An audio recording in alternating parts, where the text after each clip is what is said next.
రాకాలోకంకి స్వాగతం. ఈ కంటెంట్ మీకు నచ్చినట్టయితే లైక్ చేయండి, మీ బంధుమిత్రులకు షేర్ చేయండి. ఇప్పటి వరకు సబ్స్క్రైబ్ చేసుకోకపోతే సబ్స్క్రైబ్ బటన్ని నొక్కండి, అదేవిధంగా బెల్ ఐకాన్ని కూడా తప్పనిసరిగా నొక్కండి. జై హింద్ మిత్రులారా. డిసెంబర్ 21వ తారీఖు నుంచి మొదలుపెట్టి ఒక 40 రోజుల పాటు మన భద్రతా దళాలు ఒక అద్భుతమైనటువంటి ఆపరేషన్ని జమ్మూ కాశ్మీర్లో చేస్తున్నాయి. జమ్మూ కాశ్మీర్లో ఇప్పుడు ప్రత్యేకమైనటువంటి సీజన్. ఈ సీజన్కి తగినటువంటి వ్యూహంతో మంచు కొండల్లో తెల్లపులి వేటాడితే ఎలా ఉంటుందో అలా మన సైన్యం వేటాడుతోంది.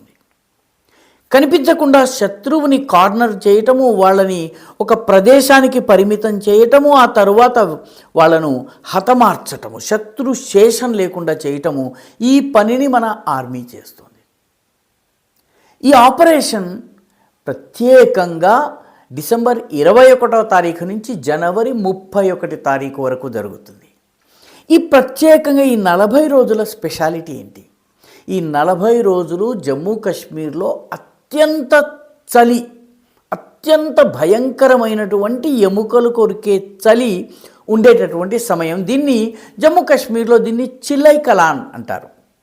ఈ చిల్లై కలాన్లో చలి చాలా విపరీతంగా ఉంటుంది. సర్వసాధారణ ప్రజానీకము పూర్తి శరీరాన్ని కప్పుకునేటటువంటి ఫేరన్ అనేటటువంటి దుస్తు ధరించి దాని లోపల కుంపటి, నిప్పులు వేసినటువంటి కుంపటిని తమ ఛాతీకి దగ్గరగా పెట్టుకుని దాని మీద ఈ ఫేరన్ని ధరిస్తారు. తద్వారా వేడిని పొందుతారు. అంత ప్రయత్నం చేస్తే తప్ప వాళ్ళు ఇళ్లల్లోంచి బయటికి రాలేరు. ఇళ్లలో కూడాను నిత్యము నెగడు కాలుతూనే ఉండాలి. లేకపోతే ఆ టెంపరేచర్ తగ్గినట్టయితే అనారోగ్యాలు వస్తాయి, చలితో పాటు వచ్చే సమస్యలు వస్తాయి, ఆస్తమా వస్తుంది, పల్మోనరీ సమస్యలు వస్తాయి. కాబట్టి ఈ చిల్లై కలాన్ అనే పీరియడ్ ఏదైతే ఉందో ఇది అత్యంత కీలకమైనటువంటి పీరియడ్. ఈ చిల్లై కలాన్ పీరియడ్ అంటే డిసెంబర్ 21 నుంచి జనవరి 31 వరకు ఉన్నటువంటి ఈ పీరియడ్లో ఉగ్రవాదులు తలదాచుకునేందుకు కొండ ప్రాంతాల్లోకి వెళ్తారు. కొండ ప్రాంతాల్లో దుర్గమమైనటువంటి కొండల్లో, చాలా ఎత్తైన కొండలు లేదా మిడిల్ రేంజ్ పర్వతాలు ఏవైతే ఉన్నాయో ఆ పర్వతాల్లో వీళ్ళు గుహల్లో తలదాచుకుంటారు. ఈ నెల 40 రోజులు, నెల 10 రోజులు సమయం ఏదైతే ఉందో దీనికి తగినటువంటి ఆహార పదార్థాలు తీసుకుని వీళ్ళు వెళ్ళి ఆ గుహల్లో దాక్కుంటారు. వీళ్ళని ఏరివేసేటటువంటి పనిని ఈసారి ఆర్మీ చేపట్టింది. చిల్లై కలాన్ పీరియడ్ వాస్తవానికి లో టెర్రర్ యాక్టివిటీ పీరియడ్ అంటారు. ఎక్కువగా ఉగ్రవాద దాడులు జరగవు, కానీ ఉగ్రవాది ఈ సమయంలో తలదాచుకుని ఆ తరువాత దాడులు చేస్తారు. కానీ భారత ఆర్మీ లో టెర్రర్ యాక్టివిటీ ఉంది కాబట్టి వదిలేద్దామని అనుకోలేదు. ఈసారి చాలా పెద్ద ఎత్తున ఆపరేషన్ని నిర్వహిస్తోంది జమ్మూ కాశ్మీర్లో. అంటే -10 డిగ్రీస్, -20 డిగ్రీస్ టెంపరేచర్లో ఎత్తైన కొండల లోపల, ముఖ్యంగా డోడా అండ్ కిష్త్వాడ్, జమ్మూ కాశ్మీర్లోని డోడా అండ్ కిష్త్వాడ్ జిల్లాల్లోని కొండ ప్రాంతాల్లోని గుహల్లో దాగున్న ఉగ్రవాదుల ఏరివేత మొదలైంది. డోడా అండ్ కిష్త్వాడ్ని ఎందుకు ఎంపిక చేసుకున్నారు? డోడా అండ్ కిష్త్వాడ్ నుంచి ఉత్తరం వెళ్తే వాళ్ళు కాశ్మీర్ లోయలోకి వెళ్ళొచ్చును. బారాముల్లా, అనంతనాగ్, సోపోర్, శ్రీనగర్, గాందర్బల్ ఇటువంటి ప్రాంతాల్లోకి, బద్గాం ఇటువంటి ప్రాంతాల్లో యాక్టివిటీ చేయవచ్చును, అంటే విధ్వంసం సృష్టించవచ్చును. అదేవిధంగా దక్షిణానికి వచ్చినట్టయితే రజౌరి, పూంచ్, అఖ్నూర్ ఈ ప్రాంతాల్లో యాక్షన్ చేయవచ్చును. కాబట్టి వాళ్ళు ఈ డోడా అండ్ కిష్త్వాడ్ ప్రాంతాల్లో తలదాచుకుని ఉన్నారు.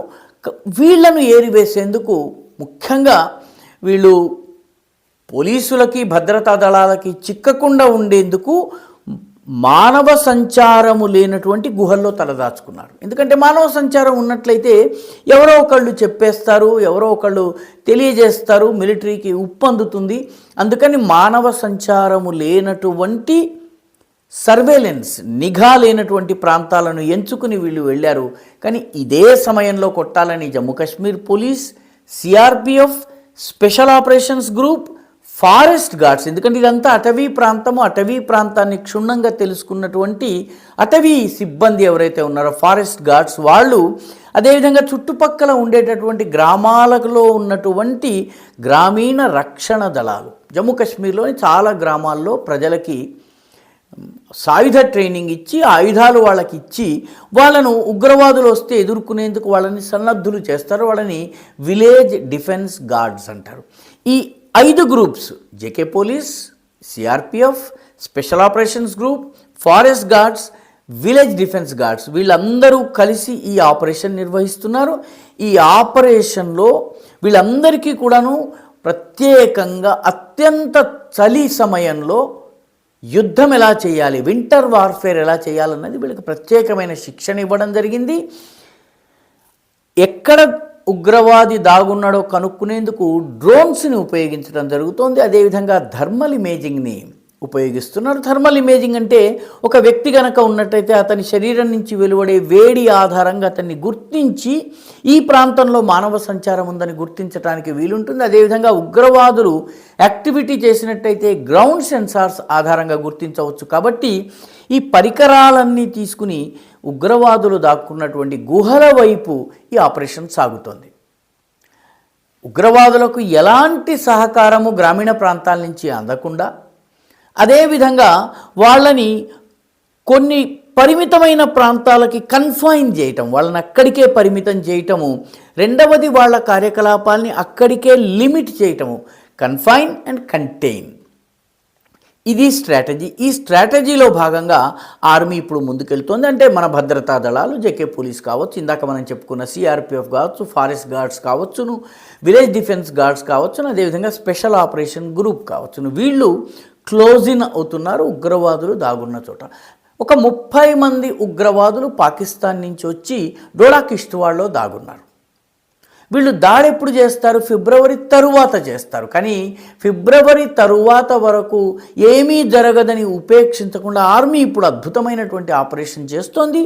చాలా పకడ్బందీ ఆపరేషన్ని నిర్వహిస్తోంది. ఈ 30 మందిని మంచు కరిగే లోపల వీళ్ళని కూడాను కరిగించేసేసినట్లయితే ఉగ్రవాద దాడి ఉండదు. కాబట్టి ఈ స్పెషల్ ఆపరేషన్ ప్రస్తుతం నడుస్తోంది.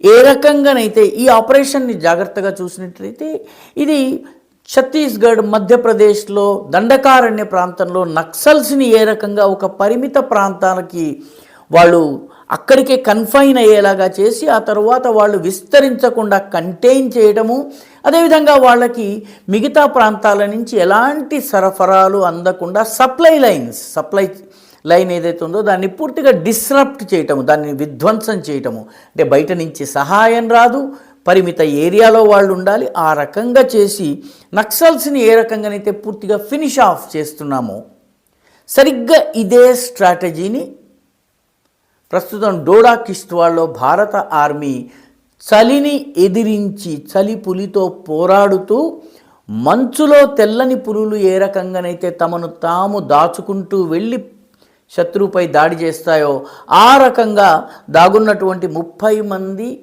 ఉగ్రవాదులు, పాకిస్తాన్ నుంచి వచ్చినటువంటి ఉగ్రవాదుల్ని ఏరిపారేసేందుకు, హతమార్చేందుకు, ఆ పైన ఎక్కడో ఉన్నారని చెప్తున్న 72 మంది అప్సరసల దగ్గరికి పంపించేందుకు సన్నాహాలు చేస్తున్నారు. ఈ వింటర్ వార్ఫేర్ నిజానికి అధ్యయనం చేయవలసినటువంటి అవసరం ఉంది. అంటే వింటర్లో ఉగ్రవాద దాడులు జరగకపోయినా భద్రతా దళాలు మాత్రము ఏమరుపాటును కానీ అజాగ్రత్తను కానీ లేకుండా పూర్తి స్థాయి అప్రమత్తతతో పనిచేస్తున్నాయి. అందుకే ఇది చాలా విలక్షణమైనటువంటి ఆపరేషన్. ఈ వీడియో మీకు నచ్చినట్టయితే లైక్ చేయండి, షేర్ చేయండి, ఈ ఛానల్కు సబ్స్క్రైబ్ చేయండి. మీ అభిప్రాయాన్ని కమెంట్ల రూపంలో తప్పనిసరిగా పంపించండి.